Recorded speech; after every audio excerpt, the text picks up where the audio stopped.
ये कहानी है दुनिया की सबसे बड़ी विवादित जगहों में से एक जगह की, जिसके लिए सैकड़ों लोगों की जान चली गई, जिसकी वजह से सरकारें बनी और गिर गई, जिसके नाम पर एक छोटी सी राजनीतिक पार्टी दुनिया की सबसे बड़ी पॉलिटिकल पार्टी बन गई, और जिसके नाम पर एक राजनेता लोगों के लिए देवता बन गया।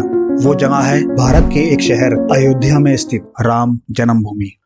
कहानी शुरू होती है 495 साल पहले, जब मुगल शासक बाबर ने दिल्ली पर कब्जा किया।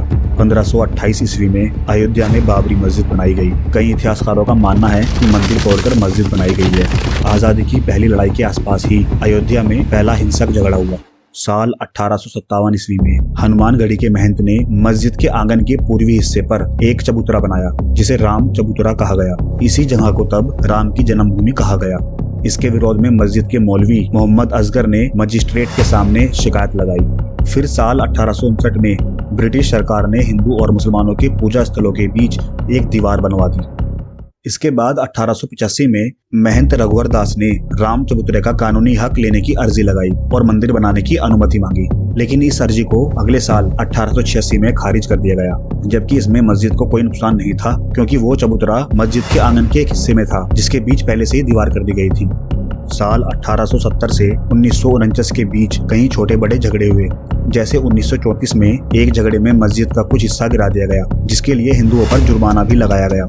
बाबरी मस्जिद के मुख्य दरवाजे के पास एक पत्थर रखकर राम जन्मभूमि लिख दिया गया। साल 1944 में वक्फ बोर्ड कमिश्नर ने मस्जिद को सुन्नी प्रॉपर्टी घोषित कर दिया, क्योंकि बाबर सुन्नी था। फिर आया साल 1947 का, जब भारत ने ब्रिटिश सरकार से आजादी ली। फिर 1949 में, जब आजादी को 2 बरस हो चुके थे, गांधी जी की हत्या हो चुकी थी, नेहरू देश के प्रधानमंत्री थे और गोविंद वल्लभ पंत यूनाइटेड प्रोविंस यानी आज के उत्तर प्रदेश के मुख्यमंत्री थे। तब दिसंबर महीने में अखिल भारतीय रामायण महासभा ने अयोध्या में 9 दिनों तक रामचरितमानस का पाठ कराया। इसके खत्म होने पर 22-23 दिसंबर की रात बाबरी मस्जिद के अंदर राम भगवान की मूर्तियां रख दी गई और कहा गया कि रामलला प्रकट हुए हैं। इसके बाद दोनों समुदायों के बीच झगड़ा हुआ, कोर्ट में केस फाइल किया गया और 29 दिसंबर 1949 को बाबरी मस्जिद को एक विवादित स्थल करार दे दिया गया और मुख्य दरवाजों पर ताला लगा दिया गया। अब कोई मुस्लिम वहां नहीं जा सकता था, लेकिन दूसरी तरफ हिंदुओं को एक साइड से जाकर दर्शन करने की अनुमति दे दी गई। 16 जनवरी 1950 एक केस फाइल किया गया, जिसमें मस्जिद के अंदर जाकर मूर्तियों की पूजा पाठ करने की अनुमति मांगी गई। 1959 में निर्मोही अखाड़ा भी एक पक्षधार बना और पूरी जमीन का हक मांगा। इसके बाद ऐसे ही कोर्ट में केस चलते रहे। उस वक्त देश की सरकार पर देश को बनाकर खड़ा करने की जिम्मेदारी थी। आर्थिक स्थिति जो कि काफी कमजोर थी, उसे मजबूत करना था। इसी बीच देश के 2 प्रधानमंत्रियों की मृत्यु हो चुकी थी और भारत की तीसरी प्रधानमंत्री इंदिरा गांधी पाकिस्तान से युद्ध लड़कर उसके 2 टुकड़े कर चुकी थी। फिर 1984 में इंदिरा गांधी की हत्या के बाद देश की सत्ता राजीव गांधी के हाथ में आई और फिर एक बार राम मंदिर की मांग जोरों से उठने लगी।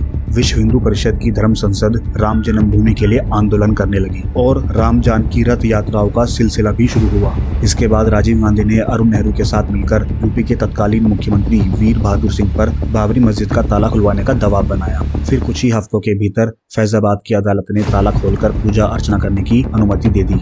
इससे पहले अदालत द्वारा नियुक्त पुजारी साल में सिर्फ एक बार पूजा कर सकते थे, लेकिन अब कोई भी अयोध्या में जाकर पूजा कर सकता था। इसके बाद फिर से माहौल गर्म होने लगा। मुस्लिम मस्जिद में नमाज पढ़ने की मांग कर रहे थे और हिंदू मंदिर बनाने की। देश भर से राम भक्त अयोध्या में राम की शिलाओं को लेकर आ रहे थे। बढ़ते आंदोलन को देख राजीव गांधी ने गृह मंत्री बूटा सिंह को देवराहा बाबा के पास भेजा। देवराहा बाबा आराध्य थे इंदिरा गांधी के भी और राजीव गांधी के भी। देवराहा बाबा ने राजीव गांधी से कहा, बच्चा हो जाने दो, यानी शिलान्यास हो जाने दो, और राजीव गांधी ने वैसा ही किया। शिलान्यास की तारीख रखी गई 9 नवंबर 1989, लेकिन इसके बाद देश भर में कई दंगे हुए, सैकड़ों लोग मारे गए, जिस वजह से नवंबर से पहले अगस्त में ही इलाहाबाद हाई कोर्ट ने इस सब पर स्टे लगा दिया और कहा, जब तक आखिरी फैसला नहीं आ जाता सब कुछ ऐसा ही रहेगा, यानी शिलान्यास नहीं होगा।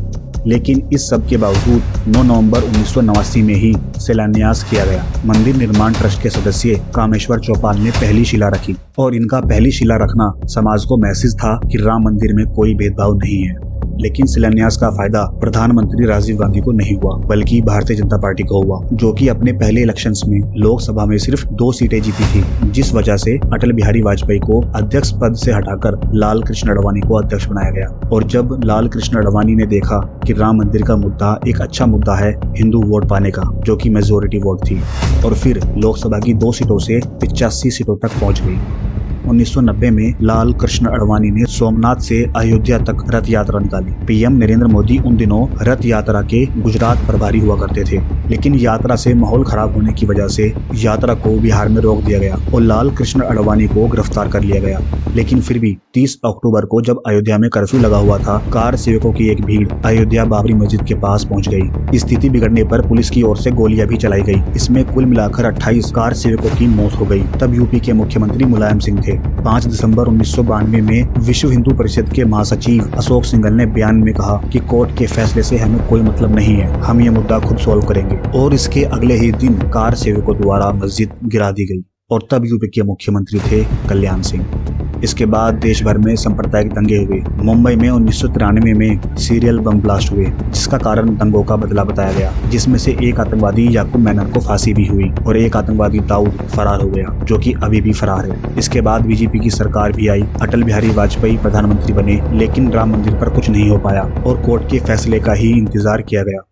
30 सितंबर 2010 देश में कांग्रेस की सरकार थी और डॉक्टर मनमोहन सिंह देश के प्रधानमंत्री थे। इलाहाबाद हाई कोर्ट का फैसला आया, जिसमें 2.77 एकड़ की जमीन को 3 हिस्सों में बांट दिया गया। 1/3 हिस्सा सुन्नी वक्फ बोर्ड को दिया गया, 1/3 हिस्सा निर्मोही अखाड़े को और 1/3 हिस्सा दिया गया रामलला विराजमान को, जिसका संदेश था कि अयोध्या सबकी है। लेकिन तीनों ही पक्षों ने ये फैसला मानने से इनकार कर दिया और सुप्रीम कोर्ट चले गए। सुप्रीम कोर्ट ने 9 नवंबर 2019 को इस मामले का फैसला सुनाया और हाई कोर्ट का फैसला पलटते हुए 2.77 एकड़ की विवादित जमीन पूरी की पूरी रामलला विराजमान को दे दी गई और मौजूदा सरकार को राम मंदिर निर्माण के लिए ट्रस्ट बनाने का आदेश दिया गया और दूसरे पक्षधार सुन्नी वक्फ बोर्ड को अयोध्या में ही 5 एकड़ जमीन देने का आदेश दिया गया और तीसरे पक्षधार निर्मोही अखाड़ा को इससे बाहर रखा गया। और 5 अगस्त 2020 में पीएम मोदी ने मंदिर का भूमि पूजन किया, जिसमें ना तो कोर्ट में केस लड़कर जीतने वालों को कोई श्रेय दिया गया और ना राम मंदिर आंदोलन की अगुवाई करने वाले लाल कृष्ण आडवाणी को न्योता। उनकी बढ़ती हुई उम्र और कोरोना का तर्क दिया गया और राम मंदिर निर्माण के इतने बड़े संघर्ष के बाद जिसमें सैकड़ों लोगों की जान गई, उनको भूलकर किसी एक को जीत का ताज पहना दिया गया। और अब जब राम मंदिर पूरी तरह बना भी नहीं था, 22 जनवरी 2024 को रामलला की प्राण प्रतिष्ठा कर दी गई, जिसका विरोध हिंदू धर्म में सबसे बड़ी उपाधि रखने वाले चारों शंकराचार्यों ने भी किया और इसे धर्म का अपमान बताया। उन्होंने तर्क दिया कि मंदिर शरीर होता है और उसमें भगवान की मूर्ति उसकी आत्मा, लेकिन शरीर पूरा बनने से पहले ही उसमें आत्मा की प्राण प्रतिष्ठा कर दी गई। इसके अलावा उन्होंने कहा कि धर्म का कार्य धर्म के हिसाब से ना होकर राजनीति के हिसाब से हो रहा है, जिसका वो हिस्सा नहीं बनना चाहिए। और फिर कुछ राजनीतिक हिंदुओं ने शंकराचार्य पर भी सवाल उठाए और शंकराचार्य को शिव भगवान की परंपरा का बताकर राम से अलग कर दिया गया। वैसे इस सब पर आपका क्या टेक है, कमेंट बॉक्स में लिखकर हमें जरूर बताएं। इस वीडियो में मैंने अपना कोई भी ओपिनियन ऐड नहीं किया है, तथ्यों के आधार पर ही ये वीडियो बनाया गया है।